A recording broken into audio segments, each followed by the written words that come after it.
ஞானவாபியில் ருத்ரன் ஆதிசிவனின் அடிநாதம் பற்றிய மர்மம். 1528 முதல் 1530 காலகட்டத்தில் அயோத்தியில் பாபர் மசூதி அன்றைய முகலாய சக்கரவர்த்தி பாபரின் உத்தரவின் பேரில் கட்டப்பட்டது. ஆனால் பாபர் மசூதி கட்டப்பட்ட இடம் எப்படி கைப்பற்றப்பட்டது என்பது குறித்த தகவல்கள் எதுவும் அரசு ஆவணங்களில் இல்லாத காரணத்தினால் அதுவே பிற்காலத்தில் பெரும் பூகம்பமாக மாறியது. ஆங்கிலேயர் ஆட்சி காலத்தில் இப்பொழுது இந்து மற்றும் முஸ்லிம் மக்கள் மத்தியில் பாபர் மசூதி இருந்த இடம் தங்களுக்கு உரியது என்ற விவாதம் மேலோங்க ஆரம்பித்தது. அதற்கு பிறகு பெரும் மத கலவரம் ஏற்பட்டு பல்லாயிரக்கணக்கான மக்கள் உயிரிழந்ததும் நாடு முழுவதும் அச்சத்தை ஏற்படுத்தியது. இந்த செய்தி உலகின் மற்ற நாடுகளிலும் பரவ அங்கும் இந்திய வம்சாவளியைச் சேர்ந்த மக்களுக்கு அச்சுறுத்தல் ஏற்பட்டதாக கூறப்படுகிறது. இதனையடுத்து இந்த விவகாரம் குறித்த நீதிமன்றம் விசாரணை தீவிரப்படுத்தி சர்ச்சைக்குரிய இடத்தில் அகழ்வாராய்ச்சி மேற்கொள்ள உத்தரவிட்டது. அப்படி இந்திய தொல்லியல் துறையால் அகழ்வாராய்ச்சி மேற்கொள்ளப்பட்டதில் பாபர் மசூதி இந்து சமய கோவில் மீது அமைந்திருப்பதாகவும் பல இடங்களில் தூண் அமைக்கப்பட்டிருப்பதாகவும் தூண்களின் அடிப்பாகத்தில் கும்ப கலசங்கள் அமைக்கப்பட்டிருப்பதாகவும் குறிப்பிடப்பட்டிருந்தது.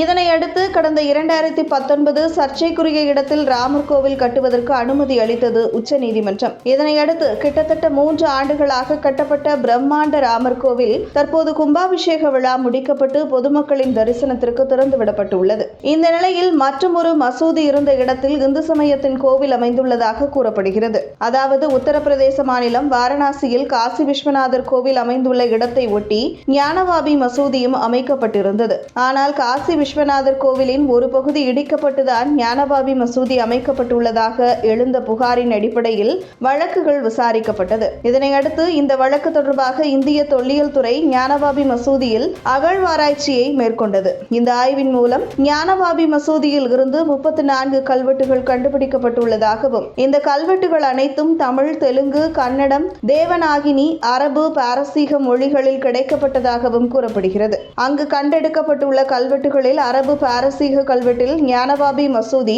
முகாலய மன்னர் அவுரங்கசீப் ஆட்சி காலத்தில் கட்டப்பட்டதாக குறிப்பிட்டு இருந்தது. மேலும் மற்றொரு கல்வெட்டில் ஜூன் 1 கிபி 1613 ஆண்டு குறிப்பிடப்பட்டிருந்தது. அது மட்டுமின்றி தெலுங்கு மொழியில் கண்டெடுக்கப்பட்டுள்ள கல்வெட்டு ஒன்றில் மல்லான பட்லு மற்றும் நாராயணம் பட்லு என்ற பெயர்கள் இடம்பெற்றிருந்தது. இவ்விருவரும் கோவில் கட்டிடக்கலையின் சிறந்து விளங்கியவர்கள் என்பதை கர்நாடகாவைச் சேர்ந்த தொல்லியல் நிபுணர் முனிரத்னம் ரெட்டி குறிப்பிடுகிறார். மேலும் 2வது தெலுங்கு மொழியின் கல்வெட்டு ஆடு மேய்ப்பவர்களை குறிக்கும் கோணி என்ற சொல்லிடம் பெற்றிருப்பதாகவும் தமிழில் கண்டெடுக்கப்பட்ட கல்வெட்டுகளில் 16 அல்லது 17ஆம் நூற்றாண்டைச் சேர்ந்த நாராயணன் ரமலான் நிறுவப்பட்ட தொண்டு நிறுவனமும் குறிப்பிடப்பட்டிருந்தது. சமஸ்கிருதத்தில் கண்டெடுக்கப்பட்டுள்ள கல்வெட்டு சிவனின் மற்றொரு பெயரான ருத்ரன் பெயரிடம் பெற்றதோடு ஜனார்த்தனா, ருத்ரா, முனீஸ்வரா என்ற 3 தெய்வங்களின் பெயர்களும் இடம்பெற்றுள்ளதாக ஞானவாபி மசூதியை ஆய்வு செய்து இந்திய தொல்லியல் துறை 839 பக்க அறிக்கையை சமர்ப்பித்துள்ளது.